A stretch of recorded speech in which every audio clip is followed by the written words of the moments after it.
నా చేతులెత్తి మిమ్మల్ని దీవిస్తున్నాను. దావీదుకు నలుదిక్కుల నెమ్మది కలుగు చేసిన దేవుడు మీ బ్రతుకులో కూడా నలుదిక్కుల దేవుడు నెమ్మది కలుగు చేయునుగాక.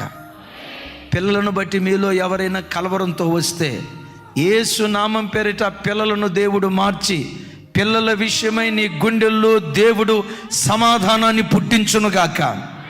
మీలో ఎవరైనా భర్త విషయమై సమాధానాన్ని కోల్పోయి ఇలాంటి భర్త నాకు దొరికేడేంటయ్యా, ఇలాంటి భార్య నాకు దొరికిందేంటయ్యా, నా ఆర్థిక స్థితిగతులేంటి ఎలా అయిపోయాయ్యా, నా ఆరోగ్య స్థితిగతులేంటయ్యా ఎలా అయిపోయాయని కొన్ని పరిస్థితులను బట్టి నెమ్మది లేని స్థితిలో ఈ ఆరాధనకు వస్తే లైవ్లో వాక్యం వింటూ ఉంటే ఓ దైవజనుడిగా చేతులెత్తి దీవిస్తున్నాను. దావీదుకు నలుదిక్కుల నెమ్మదిచ్చిన ఆ దేవుడే మీకు, మీ కుటుంబాలకు, మీ ఉద్యోగాల్లో నలుదిక్కుల దేవుడు నెమ్మది దయచేయునుగాక.